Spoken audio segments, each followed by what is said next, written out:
I used to stand in front of the mirror every morning and pick myself apart. The stretch marks that traced the curve of my belly like faint scars of a battle I hadn't won. The way my skin no longer clung to my body the way it once did in my 20s. My thighs didn't have the tone they used to, and my chest had softened with time. My name is Claire, I'm 47 years old, and for years, I believed that love had an expiration date, especially for women like me. It wasn't always this way.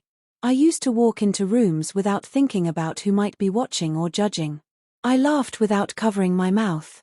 I danced like nobody was watching, and I didn't care if they were.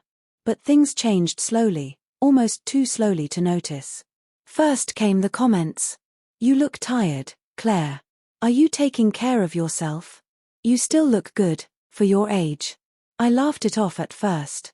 But those words rooted themselves deep inside me, and over time, they grew into something much darker: self-doubt, shame, invisibility. When my marriage ended 5 years ago, I blamed myself.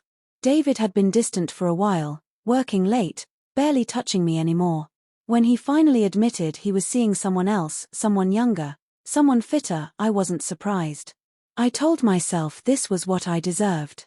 I convinced myself no one would want me again. Who would choose someone saggy, older, worn down by life?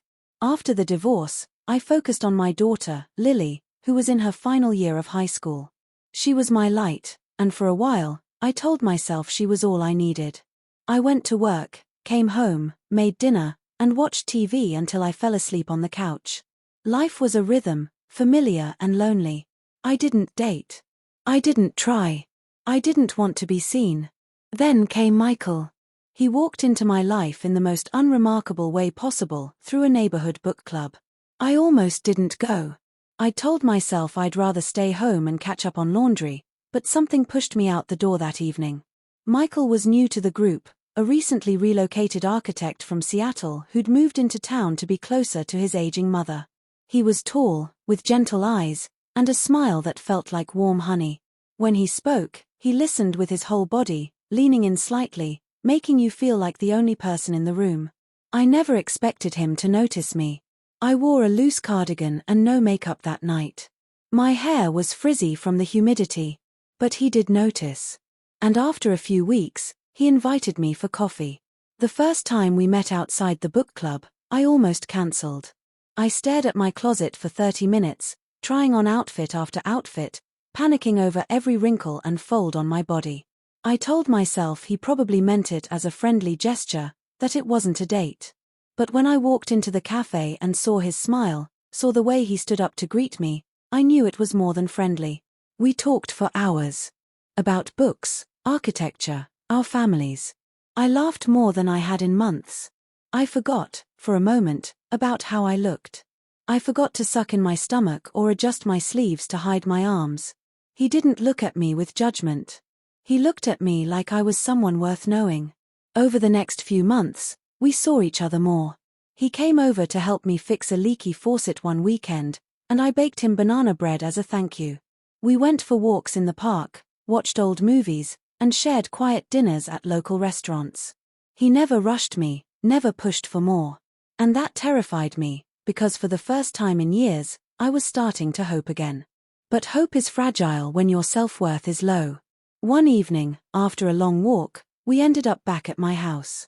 The air was warm and soft, the kind of evening that wraps around you like a blanket. We sat on the couch, sipping wine, our legs brushing gently. He looked at me and said, "You're beautiful, Claire." I laughed, instinctively. Not because it was funny, but because it felt ridiculous. "I'm not," I said quickly.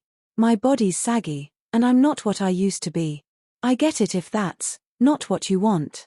He didn't laugh. He didn't look away. He reached out and took my hand, gently, like it was something sacred. "Claire," he said, "you are not your body. You are not saggy.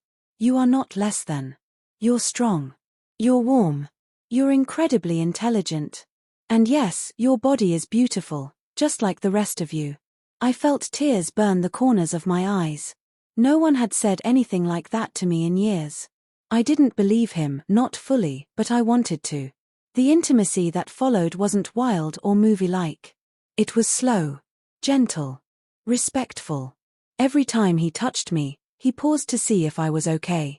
Every time I hesitated, he held my gaze and waited until I felt safe. He didn't stop. He didn't flinch at the parts of me I hated. He kissed every inch like it was poetry. And for the first time, I felt seen, not for the shell of my body, but for the woman inside it. That night changed me. Not because of the physical closeness, but because of what it represented: acceptance. I woke up in the morning and looked in the mirror. The same stretch marks were there. The same soft belly. But something was different.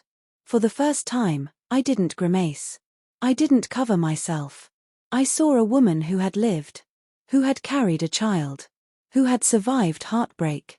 A woman who deserved to be loved, not in spite of her body, but because her body told her story.